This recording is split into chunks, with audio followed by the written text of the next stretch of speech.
Ndugu zangu katika imani, darasa yetu chache aidha fikra chache kwa sasa tuzungumzie siasa za dunia na mambo ya administration. Mwanadamu ndiye kiumbe ambaye Allah subhanahu wa ta'ala kabla ya kumleta mwanadamu, Allah subhanahu wa ta'ala aliandaa strategia ni namna gani mwanadamu ataishi, ni namna gani mwanadamu atapata manufaa baada ya kufa. Kiumbe mwanadamu hakuwa katika manipulation ya Allah subhanahu wa ta'ala, hakuwa katika manipulation ya kidunia kuwa kuna kiumbe kitatajika kitaitwa Adam aidha Juma aidha fulani, kwa sababu katika uumbaji wa Allah subhanahu wa ta'ala huyu mwanadamu amekuwa ni kiumbe rahisi zaidi katika viumbe vilivyoumbwa kwa ukubwa zaidi. Muweza akasema wa khalqu samawati wal ardi akbar min khalqi an-nasi walakin akthara an-nas la ya'lamun. Asema uumbaji wa mbingu na ardhi ni uumbaji mkubwa zaidi kuliko kuumba hawa wanadamu. Utambuzi wa ukubwa wa Allah subhanahu wa ta'ala katika himaya yake na elimu yake na ujuzi wake, wengi katika wanadamu hawajui. Mwanadamu ndiyo kiumbe ambaye kafanywa karamna, akasema Mungu wala qad karamna bani Adam. Mwanadamu ndiyo kiumbe ambaye kabla ya ujaji wake yeye yuko mwanadamu kaandaliwa utaratibu. Al-Baqara huwa alladhi khalaqa lakum ma fil ardi jami'a. Yeye Allah subhanahu wa ta'ala ndiyo kawaandalia wanadamu mambo yote haya unayoona katika ulimwengu, mambo ya kemistria, mambo ya jiografia, mambo ya mathematikia, mambo ya horizontal, mambo ya horizontal, mambo ya diagram. Allah kaja kabla ya kumleta mwanadamu aliandaa utaratibu. Sasa mada yetu aidha darasa yetu ya sasa tunazungumzia dunia, siasa na mambo ya utawala. Uislamu na mambo haya unasema nini na unataka nini?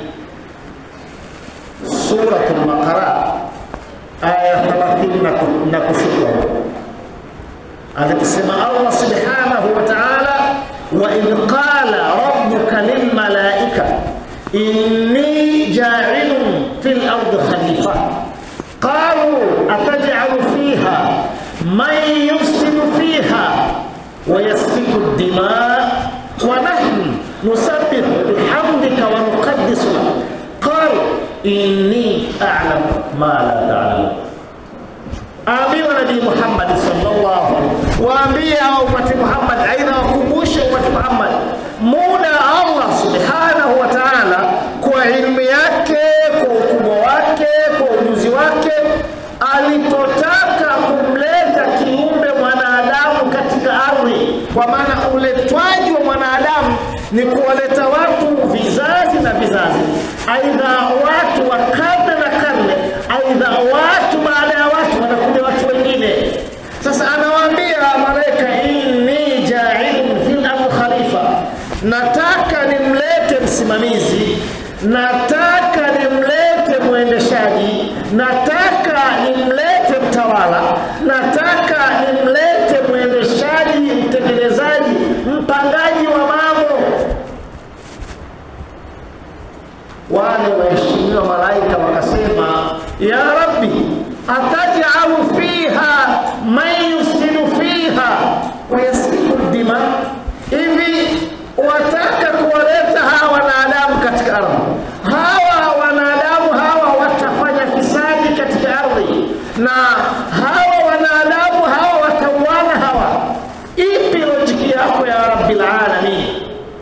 Na siye wa nahnu, na sisi nusabbihu bihamdika, tunakufanyia heshima, tunakutukuza, tunakuabudu, tunakuheshimisha. Hatukhalifu miongozo yako, Rabbi anawaambia inni a'lam ma la ta'lamun, mimi hivyo najua mambo ambayo nyinyi hamyajui. Imam Ibn Kathir rahimahullah anasema katika haya maneno aliposema Allah wa in qala rabbuka lil malaika inni ja'ilun fil ardi khalifa qalu ataj'alu fiha man yufsidu fiha wa yasfiku ad-dima wa nahnu nusabbihu bihamdika wa nuqaddisu lak qala inni a'lamu ma la ta'lamun.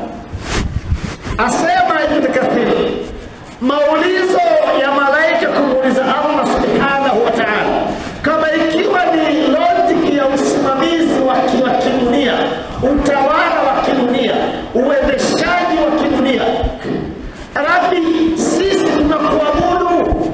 Sasa ikiwa ni logic yako unataka kumleta mwanadamu kwa maana ya ibada, sie Rabbi tunakuabudu zaidi kuliko hawa wanadamu. Yeye akasema sabbaha lillahi ma fi samawati wa ma fi al-ardi yusabbihu lillahi ma fi samawati wa ma fi al-ardi alam tara anna Allah yusabbihu ma fi samawati wa ma fi al-ardi ila akhir. Sio tukufanya ibada wako malaika wao toka waliumba wako katika ukuu aina sujud subhana rabbiyal a'la bihamdihi subhana rabbiyal, yani wao ndo kazi zao. Kama ikiwa ni logic ni kuwaleta kwa maana ya ibadati, basi sie kwa kufanya ibada zaidi kuliko hawa wanadamu Rabbi unaowaleta.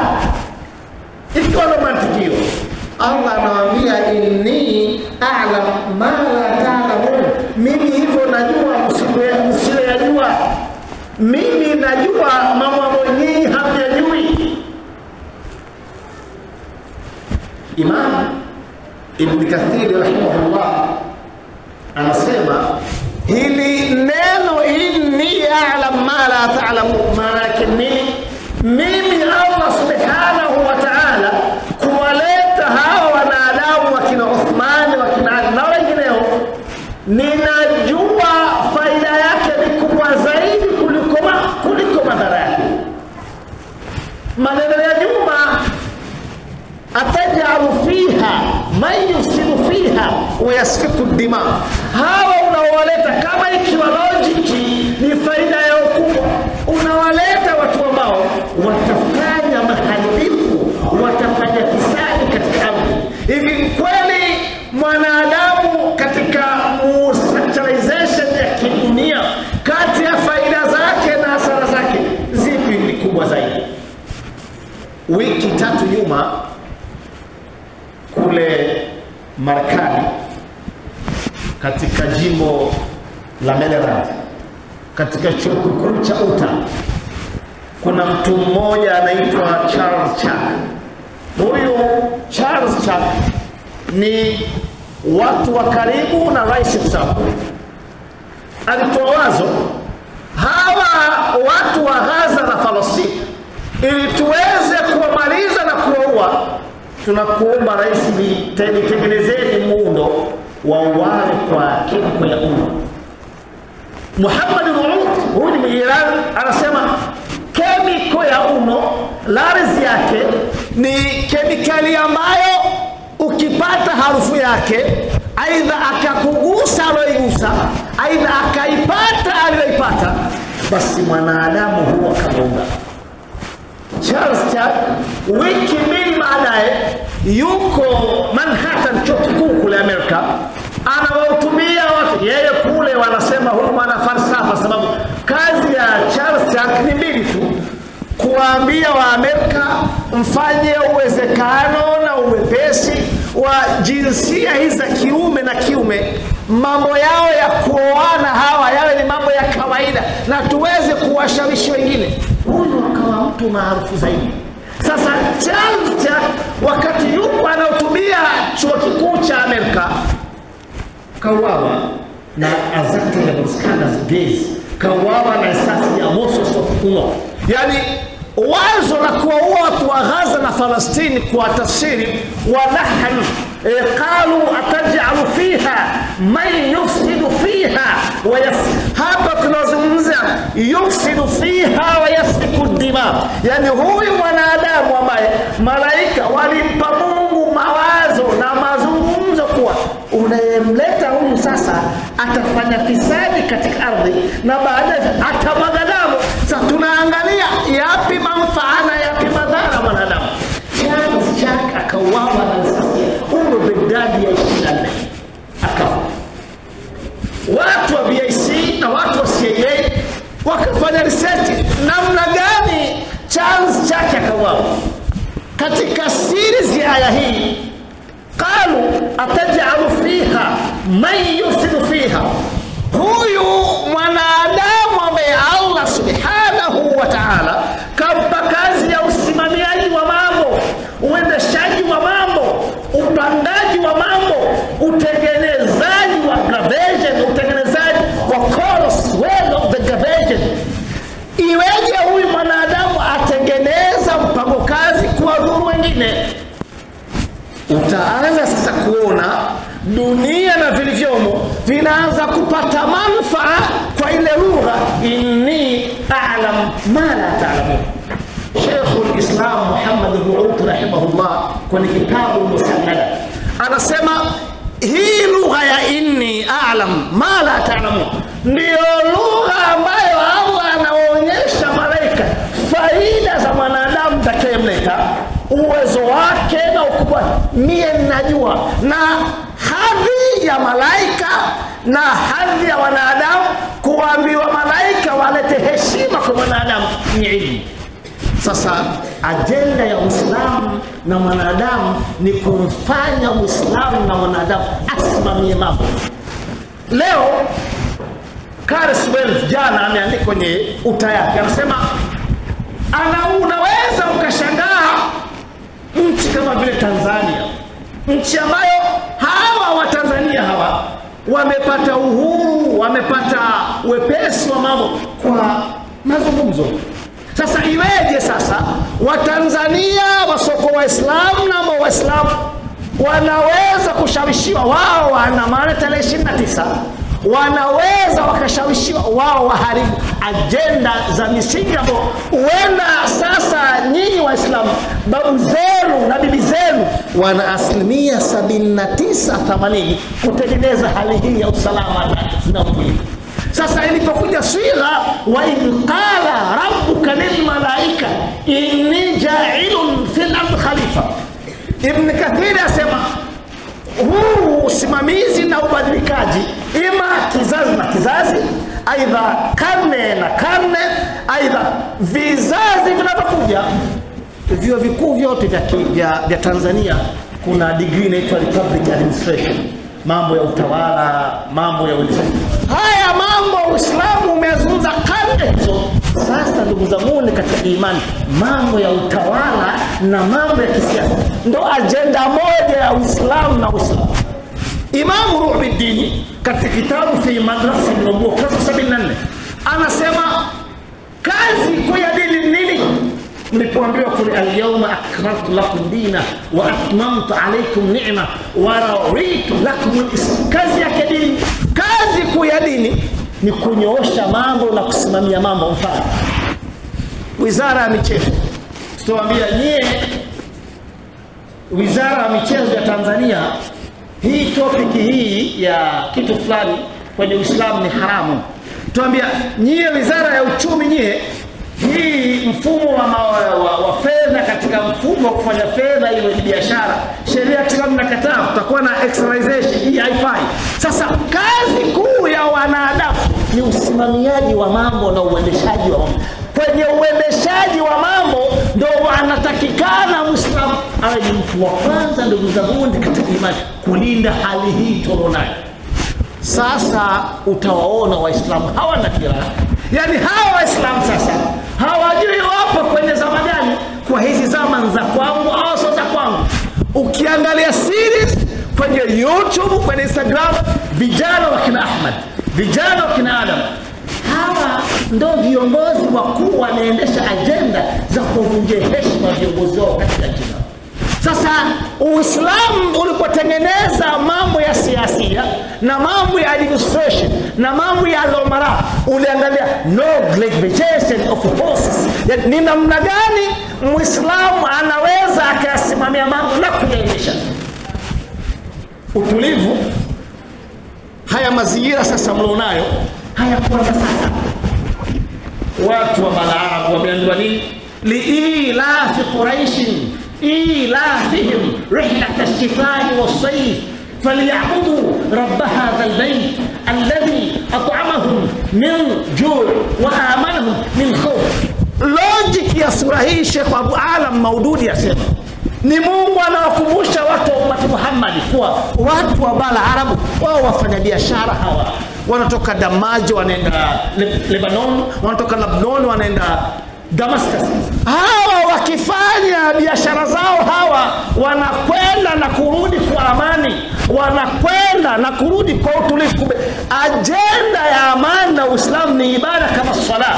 Yani unaposema amani aidha utulivu ni agenda, the basis of Islam of vulnerable in this world. Kwa haya mambo haya yataka Muislamu yeye ndio yasimamie, kwa sababu kazi kuu ya Waislamu na dini ya Kiislamu si kuharibu mambo, ni kusimamisha mambo na kuendeleza mambo. Sasa swira Allah sema nini?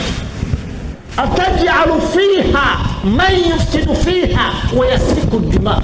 Rabbi, hawa wakina Mkamba, hawa wakina Sheikh Kiburu, wakina Sheikh Kabedi, unawaleta hapa duniani Rabbi, hawa watafanya fisadi, hawa watamwaga damu.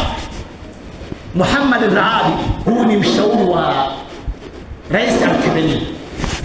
Wiki 7 nyuma anaulizwa na BBC, haya tuambieni ni watu Iran, mbona sasa dunia inanunua drone kwenu? Vladimir Putin ananunua, Kim Jong-un ananunua, Xi Jinping ananunua. Kwa nini?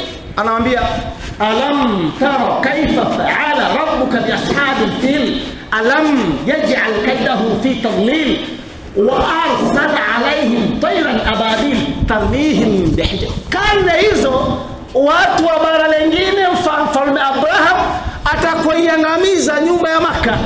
Babu yake Mtume asema mimi sio nyumba yangu, yuko Rabbi subhanahu ndio mwenye nyumba yake.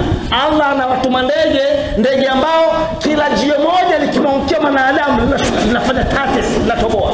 Sasa Wairani wao wakawa ndo taifa bora sasa kutengeneza BCIC 574 ya drones.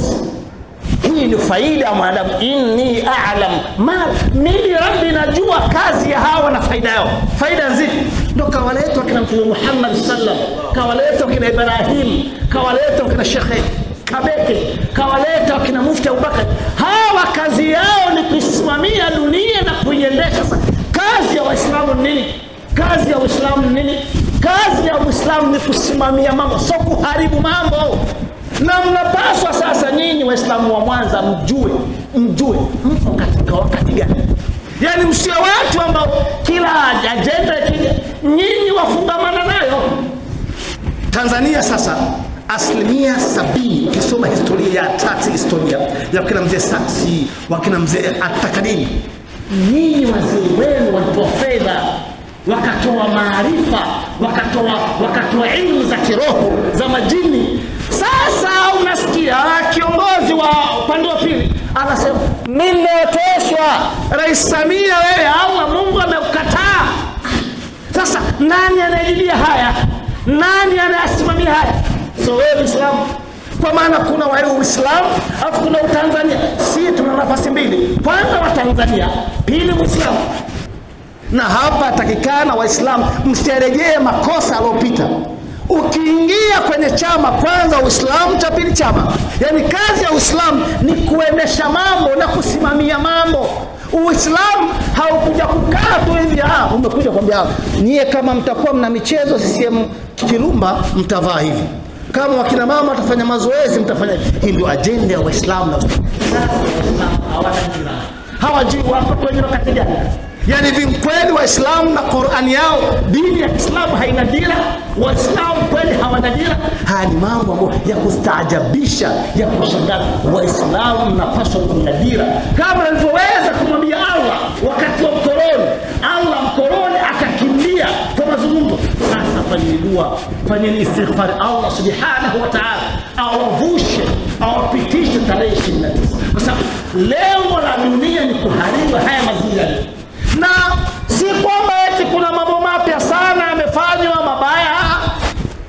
Hata hizo dini zenu pia kwa wanadamu, ndugu zangu katika imani, watu wa mwanzo, yasimamieni hapa. Kule Kigoma sisi tuko mpakani wa Kongo na Rwanda na Burundi. Mwaka jana mwezi wa 4 nimeenda Burundi, nataka nipite mpaka wa kwenda Rwanda, niko na kasa ndani. Na toka Burundi tunapita mpaka wa Kamanyola. Tukutana na Hussein kwambia sasa mpaka wa Rwanda na Burundi umefungwa, hawana muamalati hawa, mrejee. Kuza kaduka tunarejea. Mke wa tajiri amepatwa na haja. Hichi ni kisa changu. Ameshuka, tumemtafutia maji, hatua 7. Mama anakuja kimbia sasa, nimekuta maiti 27 kule. Kwa sasa natakiwa tushuke wote, tuchile kubosa. Tuambia mkikaa hapa dakika 10 tunakufa. Wanaua. Nyinyi watu wa Mwanza hamjawahi kusikia vita, hamjawahi kuona watu wa jamii zenu, ndugu zenu, kaka zenu, babu zenu wakimbia vita. Matajiri wakina Omar Al-Adi, mtu alikuwa na miliki bilioni 5 sasa leo hana nia kwa sababu ya maandamano na vitu. Nyinyi mnaandamana kwa kitu gani? Kwa dhambi gani imefanyika sasa? Yani kwa uadui gani? Muislamu lazima uwe na dira, Muislamu lazima uwe na akili, upime upo kwenye wakati gani, changu sio changu.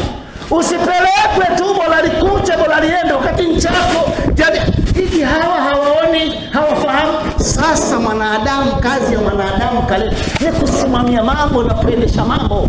Kumbe siasa na Muislamu ni ajenda moja, isipokuwa dini kazi yake. Tutakwambia hiki ndio, hiki hapa. Kwa kumalizia, Sheikh al-Islam Muhammad al-Nabii alikuwa ni masrihi na Sheikh al-Muhyi wa Dammaj. Anasema katika misingi aliyotengeneza Al-Khamenei wa kwanza ni fikra. Sasa Waislamu ninyi mmekufa, tumekufa katika vichwa. Yani Muislamu wa Simba na Muislamu wa vyama na Muislamu wa Uislamu, hawa ni watu watatu tofauti. Yani sasa Muislamu wa Tanzania anawapenda zaidi watu wa michezo na vyama na wasanii kuliko Allah na Mtume Muhammad. Na Muislamu yuradhi haribu muamalati na Waislamu wenzake kwa sababu ya vyama. Tutakhtilafiana kwenye mtazamo wa vyama, lakini la ilaha illa Allah ndo roho yetu, ndo dini yetu, ndo mwele. Tunapokwenda kwenye ajenda za kimaamuzi, angalia upo kwenye wakati gani, upo na nani. Je, hili jambo akisikia yule mimi ndo ndugu yake nafanya haya, atafurahi? Nyinyi Waislamu paneni dua, fungeni, ombeni, leteni istighfar. Allah subhanahu wa ta'ala ayamalize haya kwa usalama usalimi. Uenda shughuli zenu nyinyi ndo zikawa uadui na nongwa. Nani leo mnamsikia shekhe anamtetea rais wa nchi ya Tanzania? Shekhe mmoja sio mkoa gani, sio Mwanza, shekhe wapi? Namsikia. Nani leo mnamsikia? Yani rais anaambiwa askofu aidha fanya kila Jumapili, wao wanamshambulia rais wa nchi. Unasikia mtu anasema nimeoteshwa.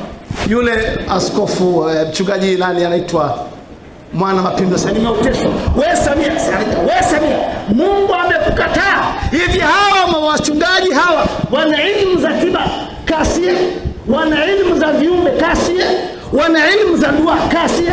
Wamuulize Nyerere, aliambia na mzee Ali, wewe Julius, simama katika maji, tembea.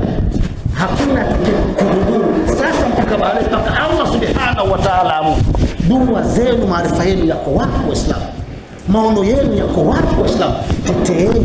Teteeni, lindeni maisha hayapite. Twende katika ajenda zingine. Assalamu alaykum wa rahmatullahi wa barakatuh. Iqra FM.